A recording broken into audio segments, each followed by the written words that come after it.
to change the reward system ultimately. So it's a little bit like a call centre. If you pay people for processing calls, what they're going to get really good at, processing calls, right?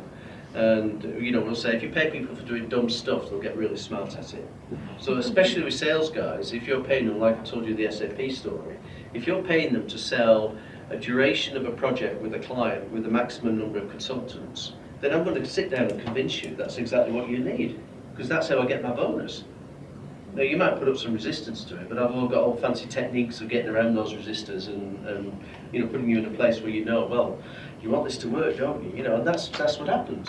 Is very large corporates will spend a lot of money on external consultants to help them come in to fix stuff we know we could fix internally, right? We know with the right skill set, but it's politically astute to do it that way. And again, I'll hold my hand up. You buy them in because you need to have that veneer of towing the line. But if you pay the people for sales to achieve sales, that's what they're going to do.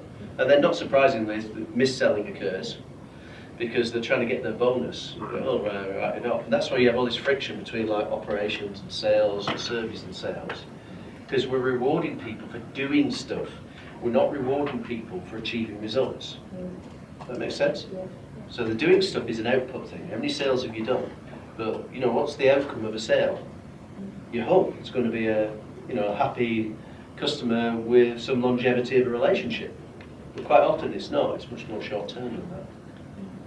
So ultimately, and again, it's not from the get-go, because there's just so much to get on with when you're doing this stuff, is I don't even worry about the reward system. The way we advocate changing it fairly quickly is have a look in how you process, in customer interactions. So how do you process calls? Whether that's through digital channels or through the phone center, call centers. And if you look at the reward system, look at those KPIs, and if you're paying people for just doing stuff, don't be surprised if that's what they do. You've got to pay people for achieving a result. And a result isn't necessarily a sale. A result is delivery of a successful customer outcome. Meeting these needs, delivering those metrics. But it's a journey. It doesn't happen overnight. Depending on the priority of the organisation, then you'll tackle it in different ways. Okay. So does this thing make sense from the get-go? Can you imagine in your own world, you probably, as we were saying like that, remember in the example of the pyramid yesterday, the customer's not my job. Well, the primary customer might not be your job, but secondary and internal ones. Typical secondary ones might be, say, the management team, could be regulators, the people who have an interest in the success of the process but not directly involved. The internal ones could be suppliers and other people who are actually involved in the total customer experience.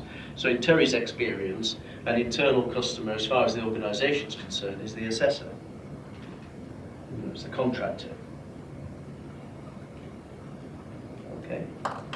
So we will revisit that. What I find as well is questions beget questions. They'll cause you to think of other things. That's perfectly valid. But I want to get us into the essence of